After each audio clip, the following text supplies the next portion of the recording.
lista por Imbabura por Alianza País, Silvia Salgado. Y en el mundo entero. Creo que esta referencia permite ratificar la justificación para que este Pleno, en esa voluntad política expresada por todos los sectores y que el pueblo ecuatoriano está escuchando, tengamos la posibilidad de dar respuestas. Una de ellas lo ha hecho la Comisión de Justicia. Yo creo que se ha reconocido y me sumo a hacer una voluntad más para impulsar estas particularidades en el tema de reformas, especialmente en la normativa penal. Creo también, asimismo, de que es importante incorporar una mirada más al fenómeno de la corrupción, visto esto necesariamente como un fenómeno sistémico. La corrupción no es cuestión solamente de una persona vista de manera individual. Y eso supera la propuesta punitiva. Eso nos hace ver de que no será suficiente reformas al Código Integral Penal, siendo necesarias e importantes. La corrupción, por lo tanto, no se trata de verlo como conductas de desadaptados o conductas de individuos desviados, y aquí vale inclusive poner unos adjetivos que están en moda: individuos tramposos, individuos mañosos, individuos que traicionan. No se trata únicamente de poner como referencia frente a la sociedad que a quienes incumplen la ley sí merecen sanciones. Se trata entonces también de identificar conductas como estas dentro de una institucionalidad. En el caso de lo público es del Estado, y en el caso de la sociedad es precisamente de esa corresponsabilidad, de esa conducta individual que sumada va formando esa conducta colectiva. Frente a eso, ya una compañera asambleísta, creo que fue Soledad Buendía, que decía que de pronto va a ser necesario de que en esta reforma, en alguna, se defina primero qué es corrupción.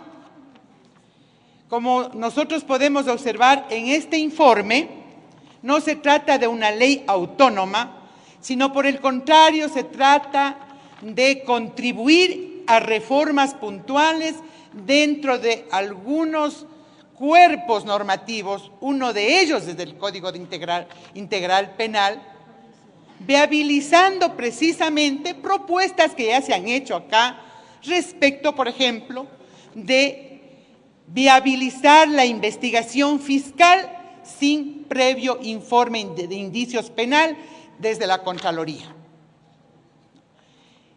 Pero obviamente también se trata, y así lo han asumido, también de reformas al Código de la Democracia en esa intencionalidad positiva de determinar también como causales que limiten la participación política a quienes hayan incurrido en estas infracciones o en estas ilegalidades.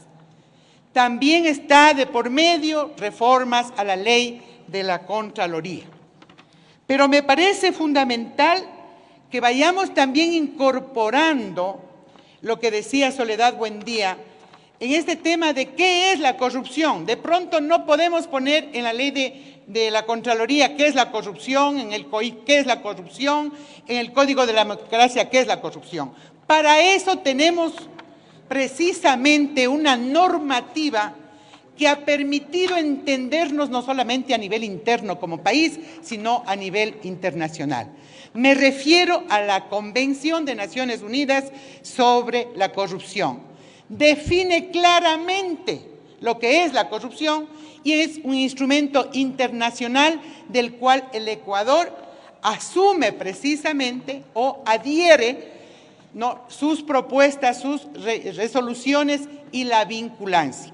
Por lo tanto, podría estar solventada y entendida qué es corrupción aquí, en cualquier provincia del país, en el país de al lado y en el resto del mundo.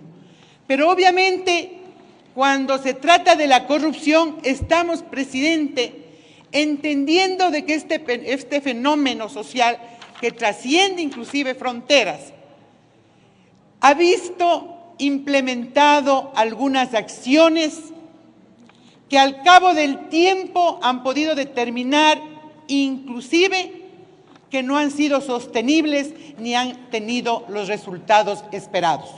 Ese es otro elemento que debemos poner al debate, porque obviamente el tema de la corrupción para algunos de pronto puede ser un problema de los últimos años, de los últimos 10 años, de los últimos 20 años.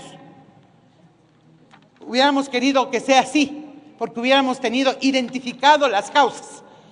No, se trata de un problema sistémico.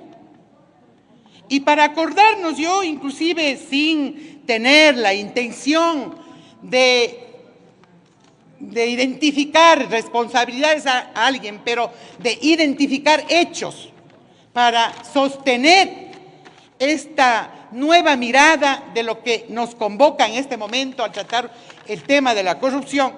Me quiero referir, por ejemplo, a hechos de corrupción que en el ámbito público fueron escándalos igual que el caso de Odebrecht, iguales o peores, por ejemplo, como el caso Ecohospital, como el caso Flores y Miel, como el caso de la vía perimetral, como el caso de la procesadora de basura, como el caso de la misma proceso de sucretización, como el mismo caso del feriado bancario.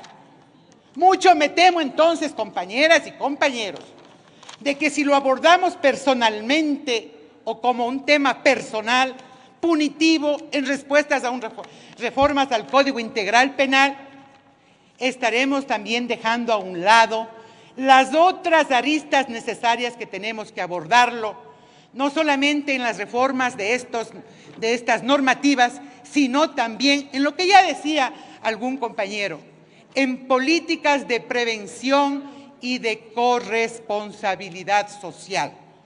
Y creo que el tema de la educación es una de ellas y por lo tanto, abierto una reforma a las leyes de educación, han sido ya temas de proposición de reformas para que la educación se fundamente en una escala de valores, se fundamente y no pierda de vista precisamente una conducta social pensada en lo colectivo y no en el interés individual. Estamos entonces en un escenario en donde, bien por estas reformas, ojalá podamos después del 4 de febrero incorporar a la luz de la decisión soberana del pueblo, que más allá de lo que se puede hacer con el contenido de esta consulta y de lo que podemos hacer antes, como estamos demostrando, que sí se puede hacer algunos temas, pero que personalmente entiendo de que facilitará tener constitucionalizado, especialmente de lo que se ha llamado la muerte civil, que limita derechos políticos. En ese sentido, yo creo que para un segundo debate podemos incorporar ya complementos a estas normativas que se han propuesto ahora y también las que vendrán.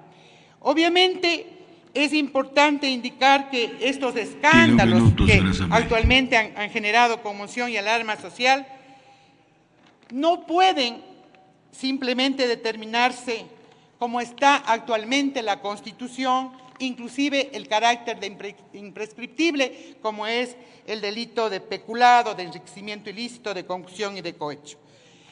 Deben ser declarados que su acción en el cometimiento de estos, más lo que propone la consulta popular, incluir a otros delitos como diría yo, como una conclusión necesaria frente al cometimiento de estos delitos, tiene que verse también traslucido otras reformas, tanto al Consejo de Participación Ciudadana, al Código de la Democracia, al propio COIP y, en definitiva, a otras leyes. Finalmente, presidente, me permito, asimismo, ya que estamos en el plano de reformas al Código Penal, que es donde se ha dado la mayor importancia, hay una propuesta que se ha hecho público su debate y que frente a los hechos es posible considerarla, madurarla. Me refiero a crear un nuevo tipo de peculado que precisamente determine esas características que se expresan frente a un acto de omisión. Es decir, cuando un servidor público abusa de manera directa de los fondos y no precisamente cuando éste abusa de manera directa, sino cuando éste permite. Y eso es uno de los temas que ha sido discutido en los casos últimos que han sido de conmoción nacional.